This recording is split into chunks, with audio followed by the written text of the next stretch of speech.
রাজ্য সরকারের শিক্ষক দিবস পালন অনুষ্ঠান মুখ্যমন্ত্রী মমতা বন্দ্যোপাধ্যায় সরাসরি শুনছিলেন আপনারা ধনধান্য অডিটোরিয়াম থেকে।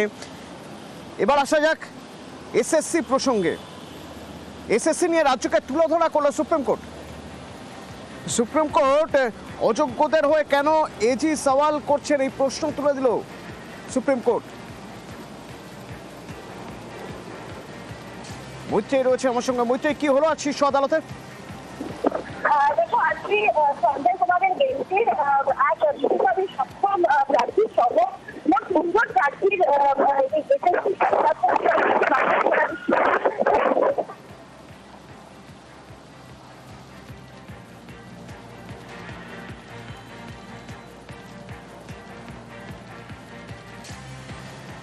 শীর্ষ আদালত প্রশ্ন তুলে দিল রাজ্যের কাছে যে অযোগ্যরা কি রাজ্যের ব্লু আইড?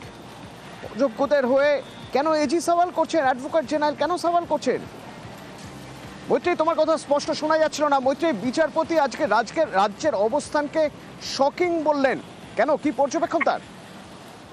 দেখো, রাজ্যের যে অবস্থান এবং রাজ্যের তরফ থেকে এজি কে অ্যাপয়েন্ট করা টেন্টেড ক্যান্ডিডেটদের হয়ে হাইকোর্টে সওয়াল করা, এই পরিপ্রেক্ষিতে রাজ্যকে কার্যত তুলে ধরা করতে শোনা গেল আজকে বিচারপতি সঞ্জয় কুমারের বেঞ্চকে।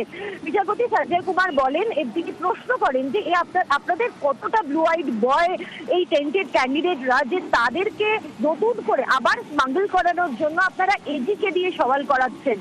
এবং তারা একই সঙ্গে রাজ্যের আইনজীবী, রাজ্যের তরফ থেকে যে অ্যাডভোকেট অন রেকর্ড তিনি উপস্থিত ছিলেন, তাকে নির্দেশ দেওয়া হয় যে তিনি যেন হাইকোর্টের যে অর্ডারের কপি, সেই অর্ডারের কপি যেন সর্বোচ্চ আদালতে জমা দেন। তারা বলেন যে আমরা এটা আমাদের রেকর্ডে রাখতে চাই।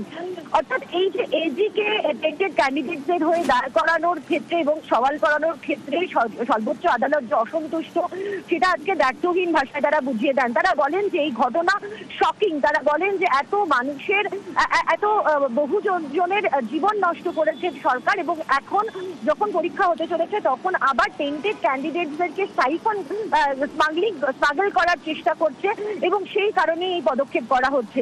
তবে আজকে যে আবেদনগুলি করা হয়েছিল সর্বোচ্চ আদালতে প্রার্থীদের তরফ থেকে, সেই সবকটি আবেদনই খারিজ করে দিয়েছে সর্বোচ্চ আদালত।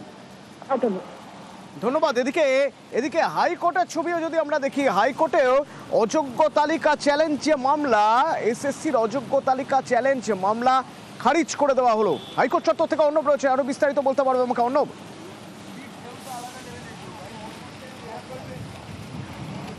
24টি মামলা ছিল, এই 24টি মামলাই সিঙ্গেল বেঞ্চ খারিজ করে দিল, এবং সেক্ষেত্রে বিচারপতির পর্যবেক্ষণ, রায় বদলের প্রয়োজনীয়তা নেই।